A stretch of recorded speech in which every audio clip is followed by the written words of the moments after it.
প্রাকৃতিক কৃষির প্রসারে পশ্চিমবঙ্গ সরকারের উদ্যোগে শুক্রবার সকালে মালদা টাউন হলে এক জেলা স্তরের প্রাকৃতিক কৃষি কর্মশালার আয়োজন করা হয়। অনুষ্ঠানের সূচনা হয় প্রদীপ প্রজ্বলনের মাধ্যমে।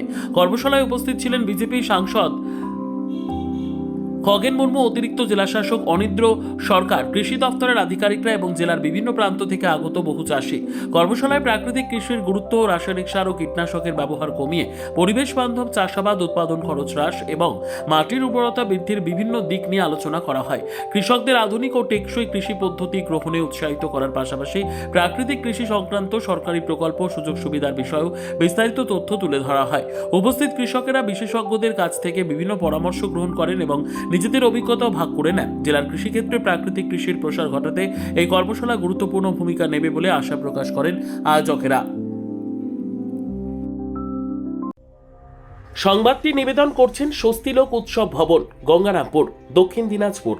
সর্বোত্তম সুযোগ সুবিধে রয়েছে আতিথেয়তায়। সুপরিচিত স্বস্তিলোক উৎসব ভবন অতিথিদের যে কোনো অনুষ্ঠানের জন্য উপযুক্ত ওয়ান স্টপ ডেস্টিনেশন।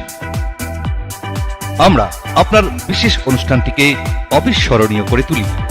স্বস্তিলোক উৎসব ভবন, শিববাড়ি রোড, গঙ্গারামপুর, দক্ষিণ দিনাজপুর।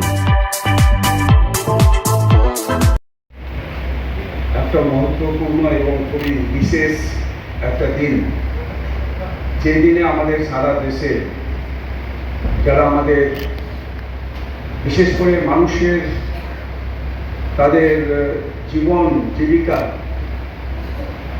অর্থাৎ প্রত্যেকটা মানুষের যে আমাদের দেশের বন্ধু হিসেবে যারা কাজ করেন, যারা আমাদের দেশের মানুষকে খাদ্য যোগান, দেশের 140 কোটি মানুষ, আমরা যারা বিশেষ করে যাদের উপর পুরোপুরি নির্ভরশীল, তারা হচ্ছেন আমাদের সমাজের বন্ধু, আমাদের দেশের বন্ধু, সমস্ত সম্মানীয় আমাদের কৃষক যারা কৃষির সঙ্গে যুক্ত, কৃষিজীবী সমস্ত বন্ধু।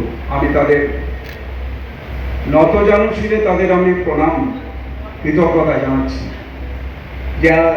যাদের সরাসরি তাদের যে মাথার ঘাম এবং তাদের যে কায়িক পরিশ্রম, কষ্টের ভেতর দিয়ে যেভাবে তারা দেশের জন্য যে খাদ্য যোগান দিচ্ছেন, সেই সমস্ত কৃষক বন্ধুরা যদি না থাকতেন, তাহলে আমাদের দেশ তথা আমাদের পৃথিবীর, বিশ্বের সমস্ত মানুষ যার উপর নির্ভর করে আমরা নিজেদের এই যে জীবনকে আমরা সুস্থ রাখছি, অর্থাৎ একটা মানুষের মিনিমাম যেটা দরকার সেই খাদ্য, তার যোগান তারা যদি না দিতেন, তাহলে আমাদের সমস্ত মানুষের পক্ষেই তার বেঁচে থাকা খুবই কষ্টদায়ক।